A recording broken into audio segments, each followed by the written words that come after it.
Hi, I'm Kenda Sutton-EL. I am the Executive Director of Birth and Color, RVA, and I have a fantastic guest with me today, Dr. Casey. And would you like to introduce yourself? Hello, yes. It's lovely to be here. Thank you, Kenda. I am a physician in the Richmond community, obstetrician gynecologist. Glad to be here. Thank you so much for joining me. And today we're going to talk about reproductive health. As we all know, the recent overturn of the Roe versus Wade in the Dobbs case has been really heartfelt and traumatizing to any of the Repro organizations. And so that's where we're going to start off. So Dr. Casey, what are your thoughts about Roe versus Wade being overturned? This is a really devastating decision on a lot of levels, but primarily because it will undermine health access, particularly for marginalized communities. I definitely agree that people of color are definitely at stake because of the statistics when it's surrounding abortions. And then also the analogy that we use it for birth control, which is far from the truth. It's just something that people like to use as a way of getting these bans in place. So can you define abortion for me? Yes, I hesitate to do that just because I think it's very easy for people when they think of that word, they already have a lot of sociocultural attachments to it. And I like to say that you really can't understand it very well until you need one. And that is true. I have encountered individuals who need this across the socioeconomic perspective. Of course, as an obstetrician gynecologist, you are going to interact with individuals who require and need this service for a variety of circumstances.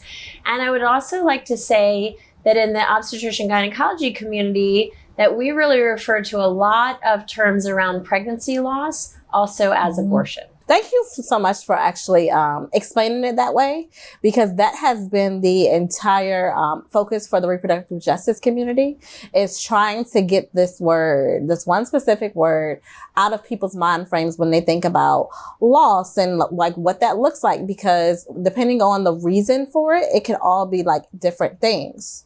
So can we talk about the miscarriage treatment and abortion and the differences? Yes, definitely. So truly a number of the medications and procedures and ties to concerns related to blood loss and management of those things really are quite similar between the two. And so oftentimes when you're talking about training for one, you're training for the other, and a number of the ways that we would treat early development of pregnancy and trying to identify, making certain that a pregnancy is in the right location in the uterus and concerns around that. You can imagine that with restrictive policies surrounding our ability to navigate those things for people, that it could really endanger people's ability to pursue that in the most evidence-based way. So when we're talking about the bans for abortion, does this also include, will this also affect miscarriages and the way that they're looked at? So I think the concern here is that the biggest risk of a lot of these restrictions is really with respect to criminalization. And so there are state legislations that are really engaged looking towards people's ability to manage pregnancy loss on their own. And when they are engaging with certain medications or they're undergoing a loss, the types of bleeding and concerns they may have and seek treatment for would be quite similar. And so you can imagine that in circumstances of restriction, that providers may feel pigeonholed navigating one over the other. We get that question a lot from people. And so I always wanted to make sure that they actually heard from a specialized OB who can actually talk to it as well. Why laws written not by medical professionals talking about danger to the life of the mother cause confusion and endanger the lives? This can be really dangerous because there are a number of different circumstances where it would be really difficult to quantify. what percent of a risk or concern is valid enough to qualify as a health risk. That can be a really dangerous set of scenarios for people who don't understand the background of that. Mm-hmm. So, for example, heart conditions. You may enter into a pregnancy with a certain risk related to heart conditions, and then as the pregnancy progresses, that may increase. Mm-hmm. So if there's only an exception around health, life, and risk, who gets to determine exactly at what point that enters into play? Is a 50% chance of death enough to make that determination, or does that need to be higher? And so you can understand how, again, that puts providers in a really difficult circumstance when they're in an exceptionally restrictive state of how they not only counsel patients, but at what point they make that determination and what risk people have in continuing their pregnancy. I agree with you on that. I'm in a private group. We have a private chat group with some providers, and everyone is like, this is what's at stake, is like providers trying to figure out, like, we took an oath. And if we took an oath, how can we actually stop people from making their own choices? How can we say what matters to people and what doesn't? When the oath that is taken, it doesn't define, oh, this is our opinion or this is what the law wants you to actually do. And so a lot of people have been saying, like, okay, we don't even know what our specialties should be anymore. They're talking about like getting out of the healthcare workforce altogether, just because of the criminalization that they could all be forced upon them. In your profession, what have your colleagues been saying? I think the criminalization has a real chilling effect. It has a chilling effect on both sides. Mm-hmm. It has a chilling effect on patients seeking treatment or the care that they need or the services that they need, or even evaluating resources. And it has a chilling effect on the provider end of how to treat individuals. You can imagine, similar to some scenarios I was alluding to earlier, you can imagine how individuals coming into an emergency department, even though there's no requirement for a provider to, engage or ask about medications taken or anything that has been attempted, you can imagine how someone undergoing a pregnancy loss may be viewed in a certain way and how they could be targeted for criminalization in that circumstance. So it really puts a chilling effect on both sides of patient care entirely. When providers are telling clients to use the app as far as tracking, have you switched which apps you're actually recommending just because of the recent attacks on reproductive health? That is a fantastic question. I will have to do some more personal research to identify which apps have enough security walls behind them in order that information is not leaked to a third party. But I do know that is potentially dangerous circumstance for individuals, yes. I actually had the pleasure of going to a conference, and it was a technology course that was on like which apps have the security, what is on your phone that's actually tracking that needs to be turned off unless you're actually using it. And the apps that you would think like, it's like, oh my God. Mm-hmm. So I went into my settings, turned all the stuff off. So, and it's not even that I even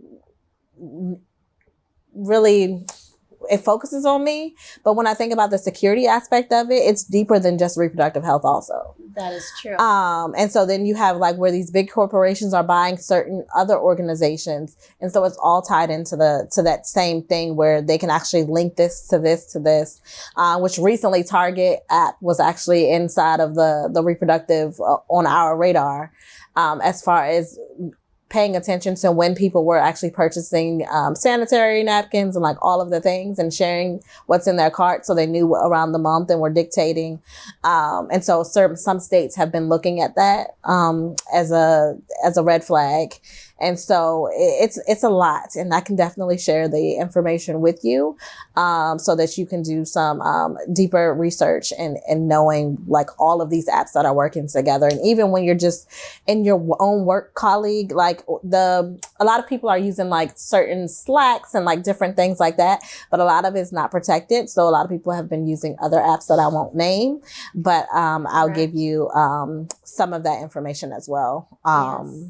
Yes. Well, I do think that is a legitimate concern. And I absolutely agree with you for people looking at the security and privacy data on their phones. And in addition, looking at their social media and how that can be utilized. Definitely. I tell people, do not Facebook message me regarding any type of help. Don't IG me message any type of help.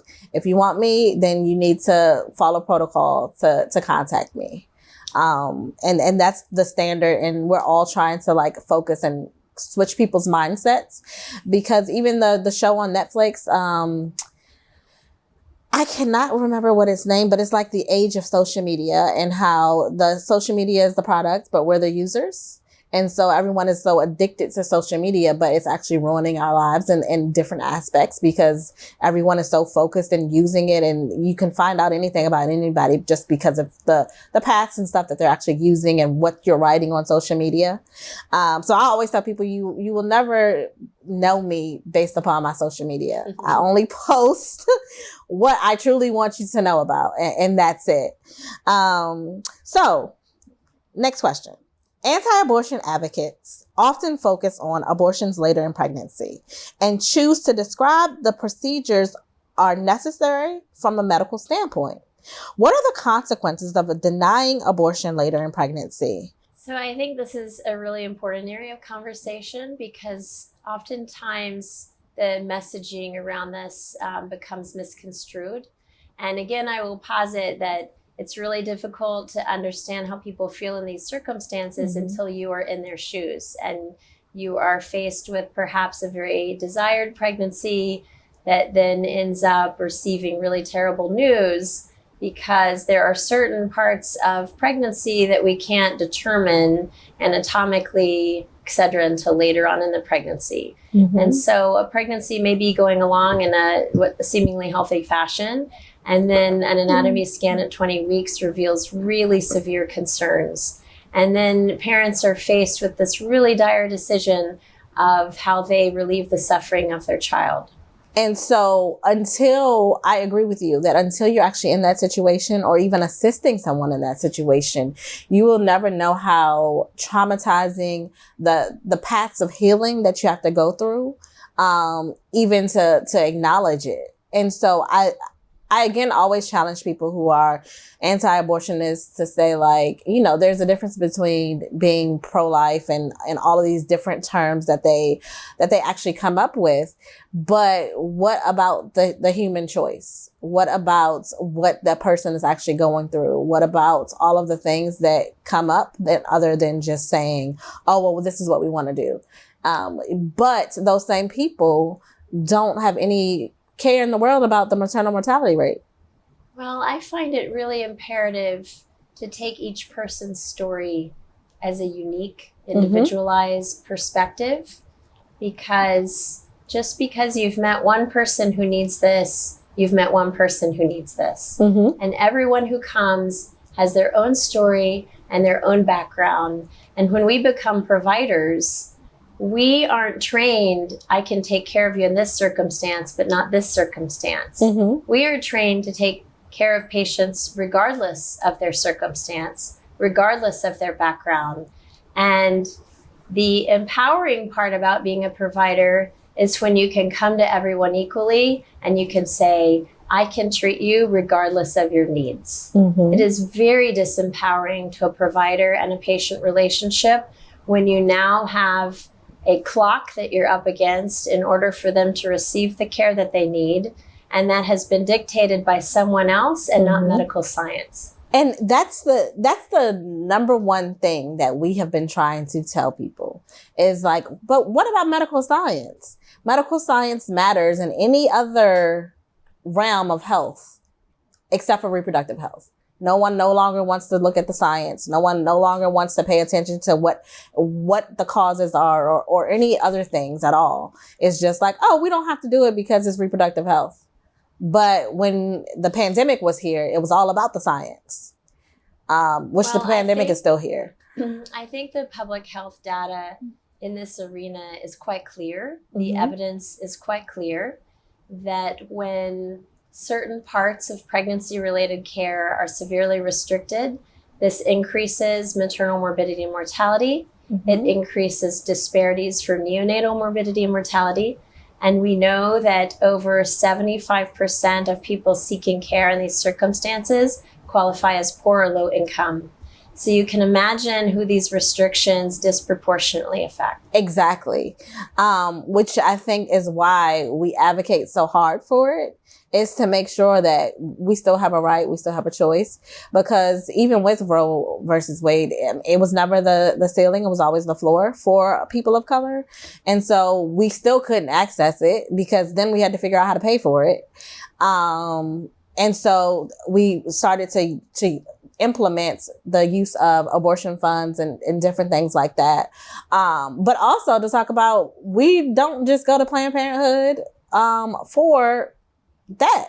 We go for actually family planning, all the different types of things that happen. I think is a really important point, that you cannot remove one entity of healthcare from the other entities of healthcare.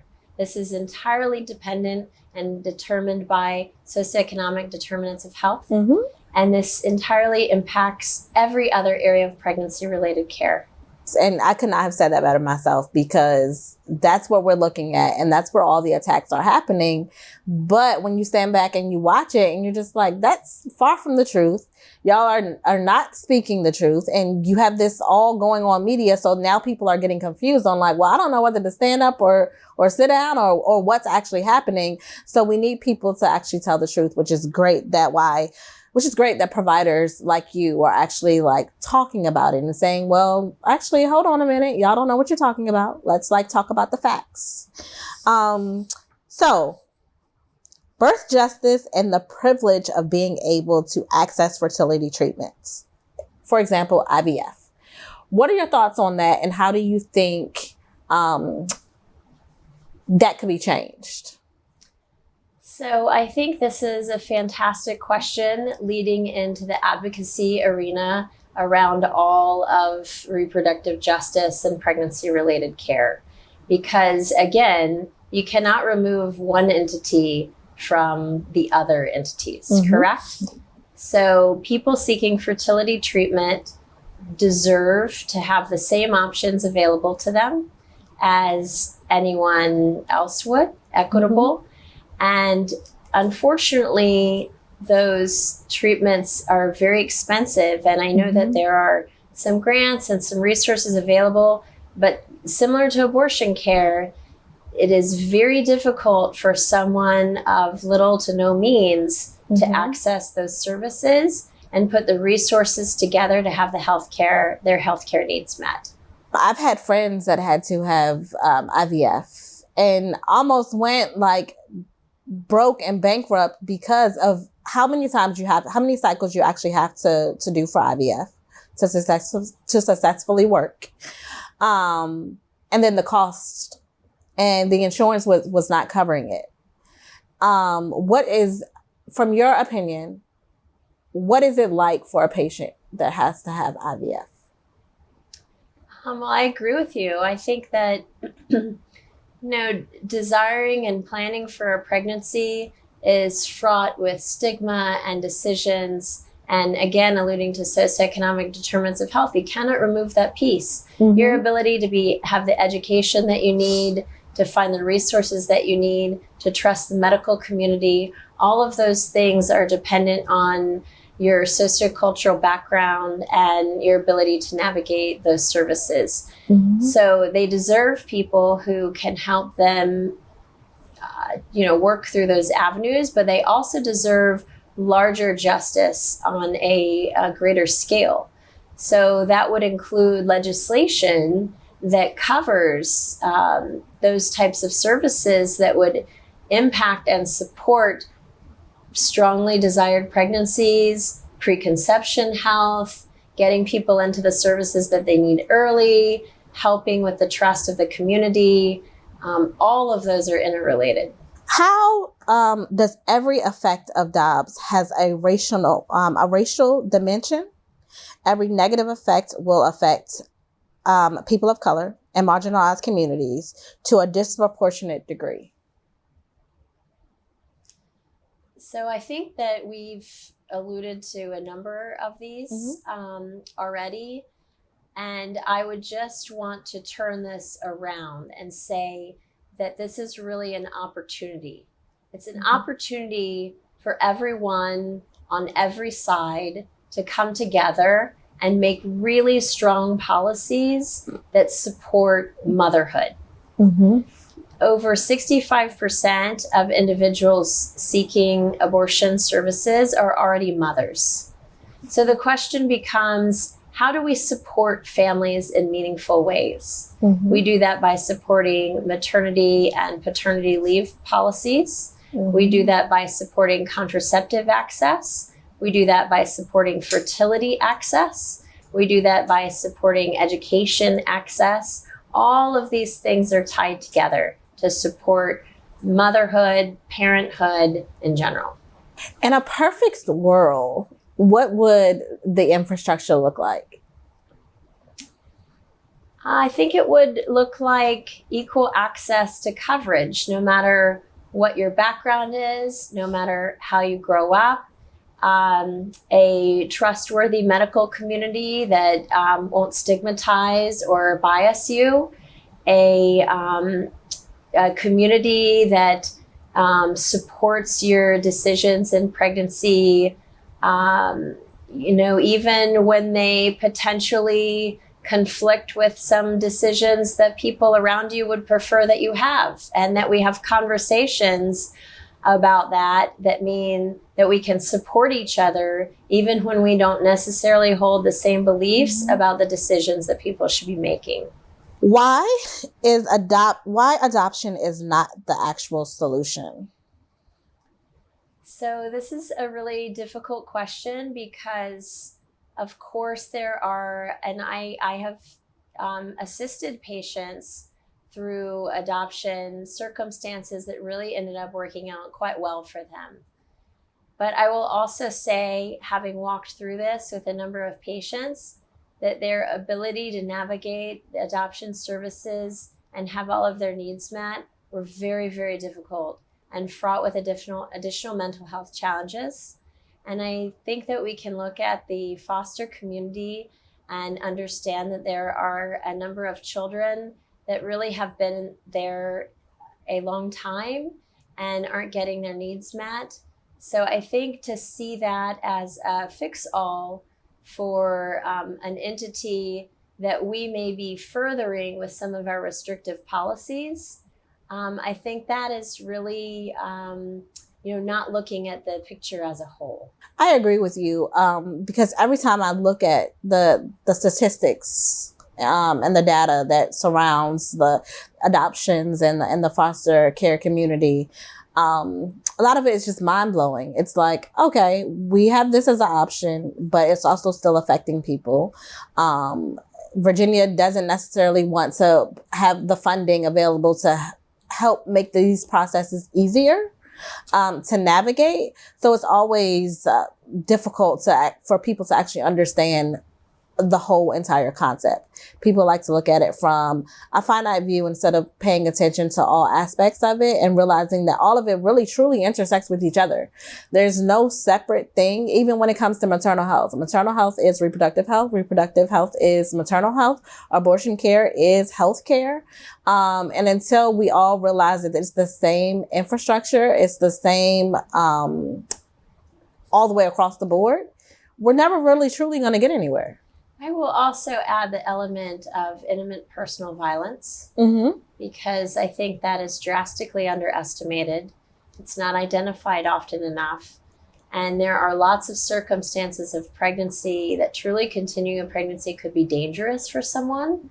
And I think that gets overlooked sometimes in this conversation. So to your point, we can never separate one entity and think of it as a fix-all for every circumstance. Again, I will say, every patient coming to you should be viewed as an individual, treated as an individual, and in a utopian environment, you would be able to offer them the treatment they need, regardless of what that is. Do you have any final thoughts that you would like the audience to hear?